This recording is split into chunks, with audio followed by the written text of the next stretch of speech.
Good morning po. Tayo po'y mag-aral ng salita ng Diyos. 1 Peter chapter 3 verse 11. Ang masama'y iwasan na at ang gawin ay ang tama at ang laging pagsikapan ay buhay na mapayapa. The importance of peace. Sa English Bible po ang sabi po dyan, seek peace and pursue it. At alam niyo po, malinaw sa Biblia na ang totoong kapayapaan masusumpungan lamang natin kay Lord. Yan po ang sinasabi ng Psalm 29 verse 11. The Lord gives strength to His people. The Lord blesses His people with peace. At ang sabi ng Panginoong Hesus sa John chapter 14 verse 27, Peace I leave you, my peace I give you. I do not give to you as the world gives. Do not let your hearts be troubled and do not be afraid. At yung kapayapaan na yan na nagmumula sa Diyos, kakaiba po yan. Ang sabi sa Isaiah 26 verse 3, You will keep in perfect peace those whose minds are steadfast because they trust in you. So malinaw po, perfect peace yung ibinigay sa atin ng Panginoon. Kaya dapat po huwag tayong mabalisa sa mundong ito. So, ano po ba ang nag-aalis ng kapayapaan sa puso ng tao? Unang-una po yung trouble na nasa sanlibutan. Nabanggit po dyan sa John 14 verse 27, Do not let your hearts be troubled. Kamakailan lamang po natakot tayo dun sa pwedeng maganap na digmaan. Kaya marami ang nawalan ng kapayapaan. Ang sabi ng Bible sa Luke 21 verses 9 to 11, Do not be alarmed. Huwag daw po tayong matatakot, huwag tayong mababalisa. Magaganap po ang lahat ng yan, yung mga wars, earthquakes, famines, pestilences, fearful events, and great signs from heaven. Mangyayari po ang lahat ng yan, pero ang sabi ng Biblia, huwag daw po tayong matatakot. Do not be alarmed. Sa halip, establish dapat natin yung ating buhay in righteousness. Ang sabi sa Isaiah 54 verses 13 to 14, Tyranny will be far from you. You will have nothing to fear. Terror will be far removed. It will not come near you. Great will be your children's peace.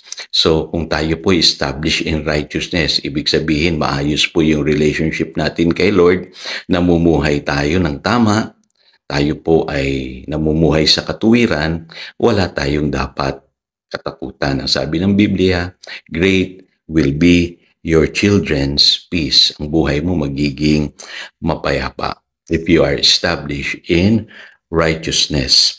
Ngayon, sa mundong ito, pwedeng tayo din yung gumagawa ng trouble. Ano po? Kasi alam niyo naman ang tao, ganyan talaga, dala ng kasalanan, mapaglikha ng gulo. Kaya ang sabi po sa Ephesians chapter 4, verse 3, Make every effort to keep the unity of the Spirit through the bond of peace. Kailangan po, ang hahanapin lagi natin ay ang daan ng kapayapaan.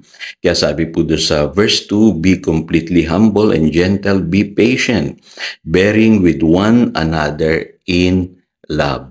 Ngayon, yung iba, hinahayaan nilang mawala yung kanilang kapayapaan dahil sila mismo gumagawa ng sarili nilang problema. Ano po? Kailangan po mamuhay po tayo ng may kapayapaan. Mamuhay po tayo ng may pag-ibig. Yun po ang sikreto, yung tinatawag na love walk. Ano po? Kasi sabi sa 1 John chapter 3 verse 10, Whoever loves his brother lives in the light, and there is nothing in him to make him stumble. So malinaw po, kapag ikaw ay lumalakad ng may pag-ibig, ikaw ay nasa liwanag. Ano po? Pero kung ikaw ay namumuhay ng walang pag-ibig, sabi sa 1 John 3:11, But whoever hates his brother is in darkness and walks around in the darkness.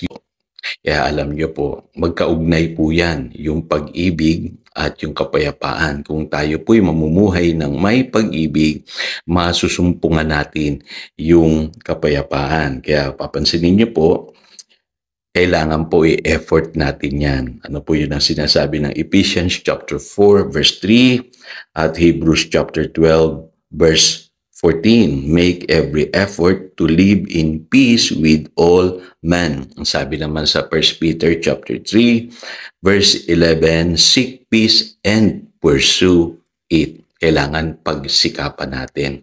Huwag mong hayaang kapatid na nakawin ng kaaway yung kapayapaan sa iyong puso. Kaya kailangan mamuhay ka ng may pag-ibig at pananampalataya. Tayo po'y manalangin. Dakilang Diyos, salamat po muli sa mga katotohanan ito. Alam na namin ang kapayapaan pala ay mahalaga. Nataglayin po ng bawat isa sa amin, lalo na sa kalagayan ng mundo ngayon. Kailangan po namin ang iyong kapayapaan, Panginoon. At turuan mo kami, Panginoon, na maging instrumento rin ng kapayapaan, tagapagpalaganap ng kapayapaan. Sobrang dami na pong trouble sa mundong ito. Huwag na kaming dadagdag pa.